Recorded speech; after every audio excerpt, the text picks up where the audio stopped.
Now. On 105.9 FM and streaming worldwide on the WMAL app. O'Connor and Company.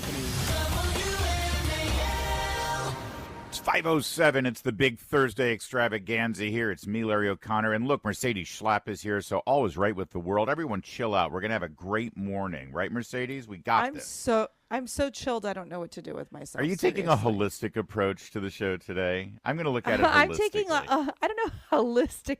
Yeah, is that a Kamala word? That was Kamala's word of the night last night. What the heck is that? She knows nothing about holy. She's made like an unholy alliance. Times, Mercedes. Three times in a 30-second span. It was. It's like she won a bet or something. She won a bet. Coming up at 6:35, Dina Griffith from the Loudoun County School Board will be here. At 7:35, Jamie Brennan from Moms for Liberty out in Frederick. 8:05, our buddy KT McFarland. And then 8:35, Joe Concha will give lots of analysis on the media. Here, I'll give you a little taste of what we'll talk to Joe Concha about. Here's Stephanie Ruhle analyzing her interview with Kamala Harris yesterday.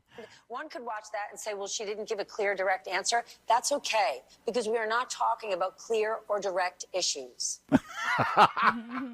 That's okay. It's okay, because we watch MSNBC and... Ugh, you might say she didn't give clear, direct answers, but that's okay. These are very complicated issues. Because she's from the middle class. It's okay. Wow. Larry. All right, listen. I mean, no wonder we're all just trying to survive each day. Well, let me just say, if you're looking for political analysis that includes some critical commentary on the left-wing propaganda mainstream media, this would be a target-rich environment right now, because not only do we have that debacle on MSNBC with Kamala Harris and the full body massage given with a gallon of P. Diddy baby oil by Stephanie Ruhle, but we also have Did we have to go there that quickly? My gosh. Sure, why not? We also have Joe Biden getting wheeled out to sit there on the panel with the full... Boy, all six of the ladies from The View wanted to show up for this one. Joy Behar literally put her head right under Joe Biden's nose so her hair could be sniffed by the man. It's like, she's like, go sniff my hair, Joe. And then all of a sudden, Joe Biden said, she's not young enough. Right, exactly. You're not my type. You're not my type. There was one semi-challenging question to Joe Biden. I don't know. Mercedes, listen, you and I, we're not hardcore journalism school reporters like, Whoopi Goldberg.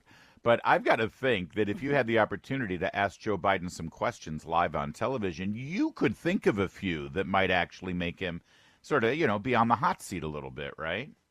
Yeah. I mean, just start with, are you aware that you're mentally declining, like by the moment, That could be a good start. Let's talk about the Biden Inc. Corporation with Hunter Biden. Right. You said during the debate that your son never made any money from China, but your son has now said under oath that he made money from China. So who's lying? Is it you or your son under oath? On top of that, you could look at him and say, listen, just tell us how you really feel. Are you so mad at Nancy Pelosi and Hillary Clinton for throwing you under the bus? Funny you should land there, because that was the one question that sort of made him visibly uncomfortable. It came from Alyssa Farah, who does her due diligence, I suppose, as the one she's a liberal. Anyway, but she's identified as a Republican, so-called. Here's the question. Cut one here, Michael, if you could. Cut one. Did you feel that your hand was forced, and what is your relationship with Speaker Pelosi now? Our relationship is fine. Look, I never fully believed the assertions that somehow there was this overwhelming reluctance of my running again. I didn't sense that. Mm-hmm. And although the polling, as I said, Biden's polling was different, the fact of the matter is my polling was about, we're always within range of beating this guy. Yeah. And, what I did was, I think there were, it makes sense. There were some folks who would like to see me step aside so they have a chance to move on. I get that. That's just human nature. But that wasn't the reason that I stepped down. I stepped down because I started thinking about it. It's hard to think of, I know you're only 30, but it's hard to think of, it's hard for me to even say how old I am. No, I'm serious. I don't know what you... Why is that? I give my word. It's like, holy God, that can't be right.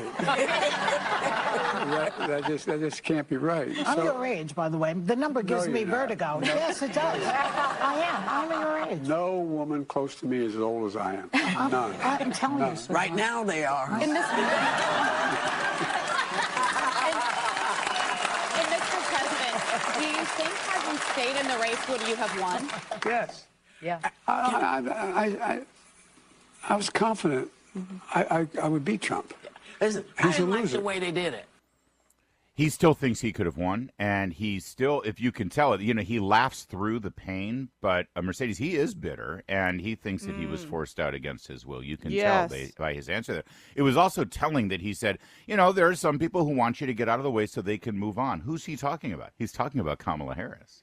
That's the only person who wanted him to move out of the way. So she's the only one who's moved on here and advanced is Kamala Harris. Well, now, isn't her campaign theme A New Way Forward? Hello. Yeah. Come on. Well, no, but there were several of these Democrats that wanted him to move on. They were looking at the numbers. They convinced him. But now that Kamala's in the race and her numbers are very similar to Joe Biden's numbers, I'm sure Joe and Jill are sitting back going, why did we step aside? That's right. Why did we have to go away when she's doing maybe slightly marginally better than Joe Biden, but I'm telling you, Larry, barely. Like she didn't get the bump after the debate. She didn't, she had that honeymoon period for quite some time, but the numbers are neck and neck. I mean, in these battleground states, he's really edging her out in some of these important states. You're right. Current Real Clear Politics average of the battleground states has Trump up by a fraction of a percent, but that's basically where it was before she stepped down. Listen to this though. This is on cut 3 because you're right. She's basically running against Joe Biden's administration right now. You hear it. Yes. You hear it in this MSNBC interview. Yes. That people don't feel like they have the grasp at the American dream. We've got what did you say? New way forward. We've got to get right. All this stuff. And then within this interview with Joe Biden on The View, he actually torpedoed that entire narrative. He actually undermined Kamala Harris's entire campaign message. Listen. And as vice president, there wasn't a single thing that I did that she couldn't do. Mm-hmm. And so I was able to delegate her responsibility on everything from foreign policy to domestic policy. There you go. I delegated everything to her. I was able to throw everything her way, and she took the ball, ran with it. I know he pretends like he's trying to show how competent she is, but he hasn't gotten the memo that she's running against the current administration. She's running against these policies, and now he just put her fingerprints on everything. All right, I want to hear more from Mercedes' reaction on this. You'll hear a little bit more of Biden and this just ridiculous moment yesterday on The View, where ABC News lost whatever credibility they may have still had, and I don't think they had much. WMAL. Making sense of the news. Live from the Home Paramount Pest Control Studios. Home Paramount, the leader in pest control since 1939. Listen, I want you to listen to this little exchange with Joy Behar and Joe Biden. Again, it's not an interview in any way whatsoever. This is how you talk to elderly people. I'm watching a football game with my dad, right? And we see a big play. And it's possible that my dad may have missed it, or if he saw it, he didn't quite understand what was going on, because my dad's 87, and, he's still got it more together than Joe Biden. But, he's missed a step here and there, right? And so I'll say something like, did you see that play just now? Dad, that was amazing. Wasn't that incredible? It's like I'm feeding him because I want him to get excited about the game with me, right? Larry, I do that to you every day. I don't know what you're talking about. Larry, look over here. There's a bird. Right. Oh, I'm very excited right now. So listen to this. Can you imagine when you and I are old? That's going to be... It doesn't take too much of not too much of an imagination, actually. Here's Joy basically feeding Joe Biden the answers here. Listen. Now he's blaming rhetoric from you that you inspired these 2 assassination attempts. After all of the calls for violence, take them out, all the rest of it, you know what it is. Don't you think that is just unbelievable? And what do you say to that? Hold on, pause it there. I mean, that's my point, right? It's like, she's giving him the answer. He's blaming you for the rhetoric. After all the things he said, here's an example of what he said. Isn't that unbelievable? Don't you think that he's wrong? It's like, okay, well, where's Biden supposed to go with that? She's basically fed him exactly the response that she wants. Yeah, it's literally like, open your mouth, I'm going to feed you, your soup for the day. I mean, it's ridiculous. And especially on something, I mean, I'm laughing about it, but it's something as serious as the obvious violent rhetoric that we've been hearing from the left for the last 8 years. Can I tell you, though, I'm really glad that she actually brought up the 2 words assassination attempt, because the media just barely talks about it. I mean, true. You got to be to understand, like, people just like, oh, yeah, another assassination attempt on the president. And they don't view this as something that is completely just insane. I mean, something that... Right. Every American should be concerned about if they're trying to kill any of our top political leaders, especially when you have Iran, who has basically admitted to saying we're looking to assassinate President Trump. I mean, we're living in dangerous times. So look, I'm glad Joe brought it up. Joy brought it up to Joe. Because at least, I mean, yeah, she spoon-fed it. No, that's a good point. The fact that she even raised the assassination. But listen to Joe's response here about the violent political rhetoric. What do you say to that? Well, I think he is the most unusual president. No. Look, when I ran, I said I was running. One of the first major speeches I made was for Independence Hall about democracy. That democracy is at stake. And to restore the soul of this country. Yes. The soul. I ran for 3 reasons. I said I wanted to restore the soul of the country, meaning a sense of decency and honor. Yep. Secondly, I wanted to make the middle class grow, because when it grows, everybody does well. And thirdly, I wanted to bring the country back together. And I was told we couldn't do any of those things. But we've gotten a lot of them done. And look, Trump is... Careful. There's not a lot of social redeeming value there. No, you think? Wow. Yeah. Not a lot of social redeeming value. So let me just say real fast, this is hilarious. First, when he always says, I wanted to do these things and everyone told me it couldn't be done. Nobody told him it couldn't be done. He's a liar. And he sets up this straw man to show what a heroic figure he is. But what are the 2 things? He wanted to restore the soul of this country with honor and dignity. And meanwhile, in the last 2 months, people have taken shots at President Donald Trump. So how good a job is he doing if crazy left-wing maniacs aligned with him politically are trying to assassinate Donald Trump? Clearly, he hasn't done a great job of leading with regard to honor and restoring the soul of America. And he also said he wanted to restore the middle class. Yeah. Listen to Kamala Harris last night. And I come from the middle class. Look, my mother raised my sister and me. She worked hard. She saved up. By the time I was a teenager, she was able to buy our first home. And, home ownership for too many people in our country now is elusive. Gone is the day of everyone thinking they could actually live the American dream. So Joe Biden said that he ran for president to restore honor and dignity and the American soul, and we have suffered over the most political violence in the last 2 months against a presidential candidate in our history. And he said he wanted to restore the middle class, and his own vice president on his party is running saying, gone is the day of everyone thinking they could live the American dream. By every definition, Joe Biden is a complete and total failure.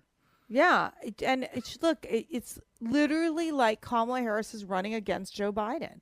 Yes. I was listening to her speech, I was like, okay, I'm going to listen to her, just see what she has to say. And it's all about the fact that Americans cannot afford it. The cost of living is too high. And she's admitted to that.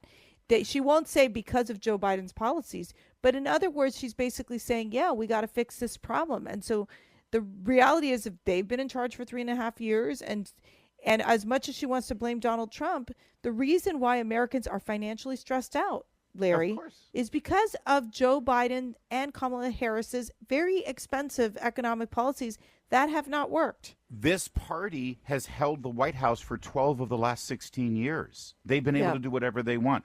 After the interview, believe it or not, you didn't get the kind of analysis and breakdown and light shined on the hypocrisy that Mercedes and I just engaged in.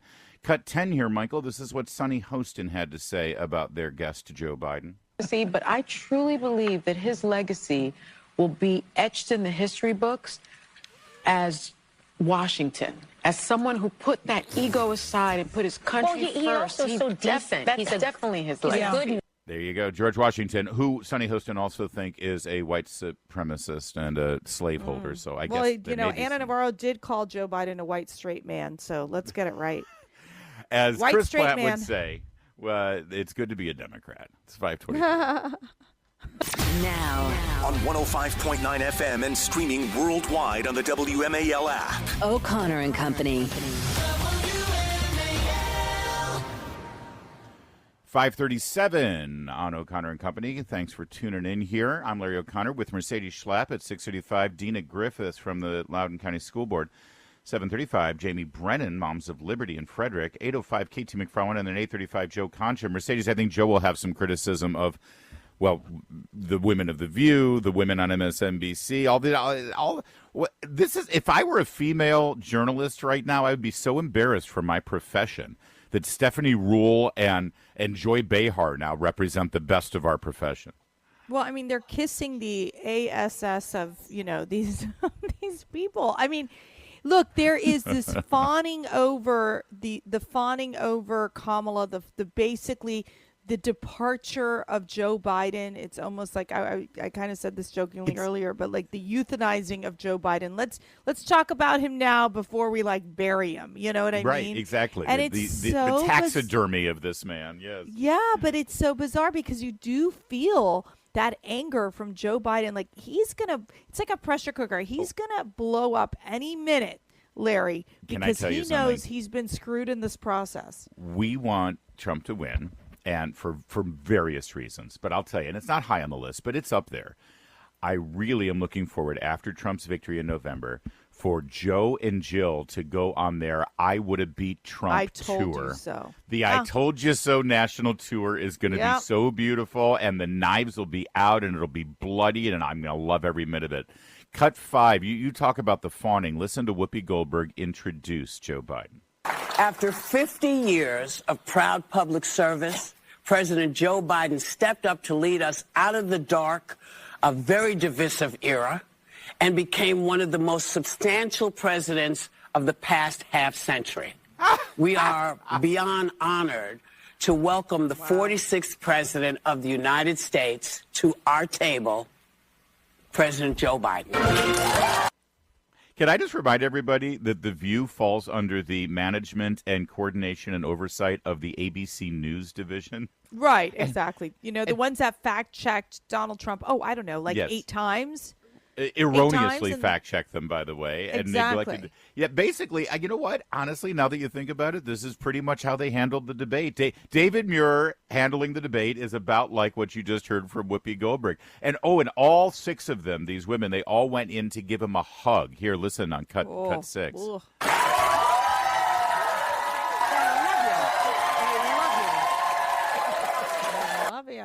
Wow. They love you, Larry. They love you. Sarah Haynes got to ask the first question. Cut 7 here. Let's hear how it went.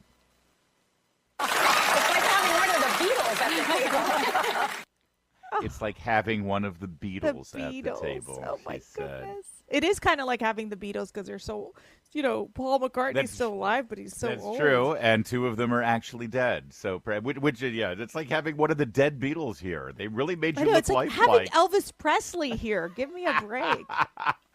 Cut 7A here from Sarah Haynes. Putting your country first above any personal ambition and passing... Yes, because that, you think about Joe Biden, you think, no personal ambition there, especially his ability to enrich his family through But his they won't political talk about his connections. record, really. I mean, they barely talk about his record because the reality is that he said he was there to grow the middle class, and it did not happen under his watch. And now Kamala Harris is running against Bidenomics. Right. This is like the most... That would have been a great question. I feel like... Yeah. Your running mate, the number 2 in your administration, is currently running for president, and she's saying that the economy is broken. She's saying the middle class doesn't have a chance. She's saying that prices are too high. How do you reconcile that with your claim that you were a successful president? See, that's a good journalistic question. That is a good question. And it's not even hostile. It's just sort of, hey, listen, we got these 2 stories. Why don't you reconcile it? Nothing. And then I think they should say, how do you really feel by being betrayed by Kamala Harris, Pelosi, the Clintons, and Obama? Tell us, Joe. How do you really feel? That's how I would ask it.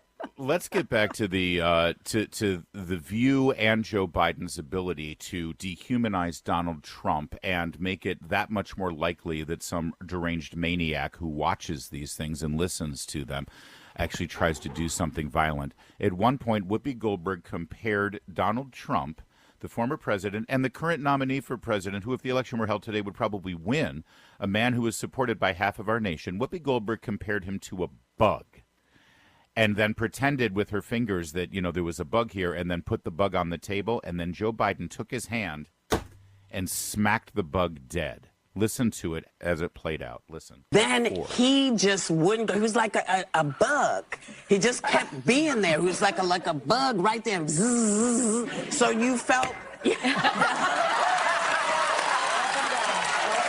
And then they all laugh and applaud. That's, They always, because look, you're dealing with a man with mental decline, and they mentioned the word bug, and he probably thinks he has a bug on his hair or something. No, I thought no. I actually thought he knew what he was doing. He thought it would be funny to pretend that he was squashing and killing Donald Trump. Squashing the bug. Comparing Donald Trump to a bug is dehumanizing and disgusting, and then pretending like you're killing that bug, considering the fact that it was 8 days ago when someone tried to kill him. But these are the people that, he's a threat to democracy. It's kind of a threat to our process here, our democratic process in this constitutional republic, to encourage people to kill one of the nominees for leadership. It's guys, but the well, I guess I'm only talking. Well, Larry, listen, yes. The Secretary of Commerce. I'm sorry, are you used to being on a panel show in prime time? Is that I am. Oh, goodness. Yes, I'm Larry, not Chris Plant, not Mercedes. Chris. Could we get her another coffee, please? I'm working on my coffee. It's really nice and warm. Okay, so now I lost my train of thought. So you can't do this to me. We'll pick it up later. Now. We got more on The View with Joe Concha later in the show, and you'll hear more debacles at MSNBC with Stephanie Ruhle. It's 5:43. Mark Levin, weekdays 6 till 9 p.m. on News Talk 105.9 WMAL. Making sense of the news. All right, let's turn our sights here to Loudoun County, Virginia, as a school board meeting Tuesday night. It's pretty amazing what happened here with Dina Griffiths, who's going to be joining us coming up later in the program. Dina Griffiths and she's an elected member of the school board, and she tries to bring up the fact. Well, go ahead and take a listen to cut 13 here, and then we'll play this out. I support safe storage of guns. It's just common sense to me. There are, however, some specific things about this proposal that concern me. First, 2 of my colleagues on this board took campaign donations from Everytown for gun safety. Moms Demand Action is the grassroots arm of Everytown. One member took $8,000 and another took $20,000. It is troubling that this resolution is backed by members on this dais who are receiving tens of thousands of dollars by this lobbying group. That poses a clear conflict of interest for me. When it comes back to action, I'm asking that they abstain from the vote. And I would also like to add that this was rejected by the VSBA.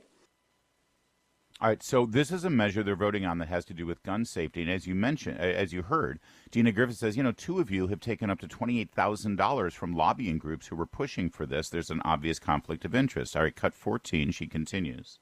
Additionally, I have heard from constituents that have also been provided with an article published in the Loudoun Times about a student who is allegedly associated with a dangerous gang. Mrs. Griffiths, I think that we need to stop there. So she's cut off by the chair, and she's starting to raise the fact, and this has been reported, that there is a known gang member from, I believe, MS-13 gang in the country illegally and is currently an enrolled student in Loudoun County. So the chair of the school board, Melinda Mansfield, then takes the microphone, cut 15. I do not see a problem with people bringing gun safety, common sense measures here. Wait, pause there for a minute. Pause there. Common sense gun safety measures. That is literally a talking point from these lobbying groups. That's, they don't call it gun control anymore because that doesn't poll well. So they call it common sense gun safety measures. So she's in the tank for these people using their talking points. I said, but see, she says, I don't see a problem with people bringing these issues up while at the same time getting campaign contributions. And then Ann Donahue, an at-large rep on the school board, she defended herself because she's one of the people taking this money. Here, listen, cut 60. Thank you, Madam Chair. I appreciate your comments in defense of those of us who have now been attacked multiple times on the dais, which I do not enjoy. That being said, I personally I don't feel that an enforced apology would be very productive as far as either making me personally feel better or altering behavior, if those are the potential goals. Well, then I will continue with reminding the board to adhere to our board norms and code of conduct.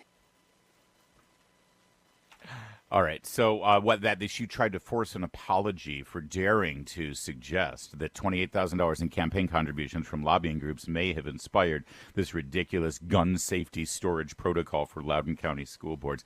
And that you heard I'm being attacked. I'm so sick of this. I'm tired of being attacked. It's a safe space. It's like, you know what I mean? You can't, it's violent rhetoric when you say, something like, hey, by the way, you got all this money from, this lobbying group, Right. It's just ridiculous. I mean, it's ridiculous. Let's be clear who Ann Donahue is. Ann Donahue is the one who's claimed that she just was being attacked by Dina Griffiths, pointing out that she had received, thousands and thousands of dollars of contributions from a anti-Second Amendment advocacy group. This is in November of 2023. This is from the Loudoun Now. Newly elected school board member cited for Hatch Act violation, resigns DOJ post. Ann Donahue, the newly elected at-large school board member, was found to be in violation of the Hatch Act, a law that prevents federal executive branch employees from running as partisan candidates in elections. Donahue was an attorney for the U.S. Department of Justice until she resigned to come into compliance with the law, according to a letter from the U.S. Office of Special Counsel. In other words, she was running for school board as a partisan while she was a Biden administration appointee to the Justice Department. She was found to be in violation of the act that prohibits people from actively being political partisans while working for an administration in the DOJ. That's who she is. And here's her colleague on the school board saying, yeah. What? Yeah, she didn't know she was violating this. This is no, of course she knew. Of course she knew. This is what they do. And so this is what they do. This is what they do, and this is who they are. And that's so, imagine being in the Justice Department and resigning that position so you could go to the school board in Loudoun County. Why? Because you're a political activist. You're a political hack. You're trying to push an agenda. You're not just some mom looking out for kids to make sure you've got good classrooms. And she's using this as a launching pad for her political career. We're going to talk to Dina Griffiths coming up later in the program. She's scheduled for 6:35.